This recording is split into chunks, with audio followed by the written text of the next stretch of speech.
ഗസയിൽ ഇസ്രായേലിന്റെ നേതൃത്വത്തിൽ ആക്രമണം ആരംഭിച്ചിട്ട് 4 മാസത്തിലധികമായി. സമാനതകളില്ലാത്ത ദുരിതമാണ് ഗസയിലെ ജനങ്ങൾ അനുഭവിച്ചുകൊണ്ടിരിക്കുന്നത്.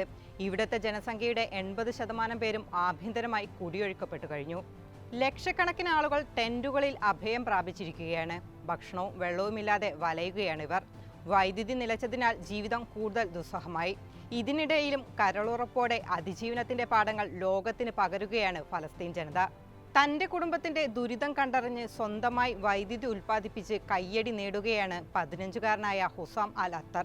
വടക്കൻ ഗസയിൽ നിന്ന് കുടിയിറക്കപ്പെട്ട ഹുസാമും കുടുംബവും റഫയിലെ ടെന്റിലാണ് കഴിയുന്നത്.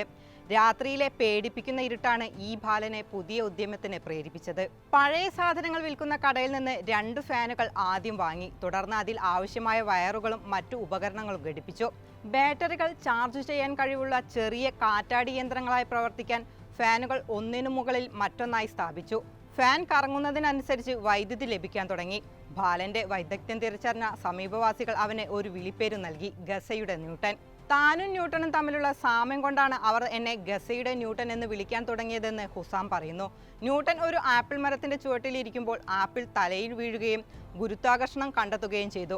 ഞങ്ങൾ ഇവിടെ ഇരുട്ടിലും ദുരിതത്തിലുമാണ് കഴിയുന്നത്. റോക്കറ്റുകൾ ഞങ്ങളുടെ മേൽ പതിക്കുന്നു. അതിനാൽ ഞാൻ വെളിച്ചം സൃഷ്ടിക്കാൻ ആലോചിച്ചു.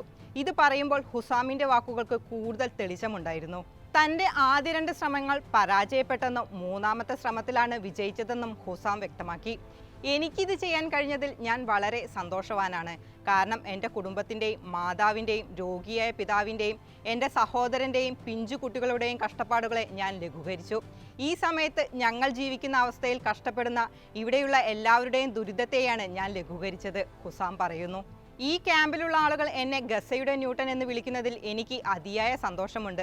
കാരണം ന്യൂട്ടനെ പോലെ ഒരു ശാസ്ത്രജ്ഞനാകാനും ഗസയിലെ ജനങ്ങൾക്ക് മാത്രമല്ല ലോകത്തിന് മുഴുവൻ പ്രയോജനം ചെയ്യുന്ന കണ്ടുപിടുത്തങ്ങൾ സൃഷ്ടിക്കാനുമുള്ള എൻ്റെ സ്വപ്നം പൂവണിയുമെന്നാണ് പ്രതീക്ഷ, ഹുസാം കൂട്ടിച്ചേർത്തു.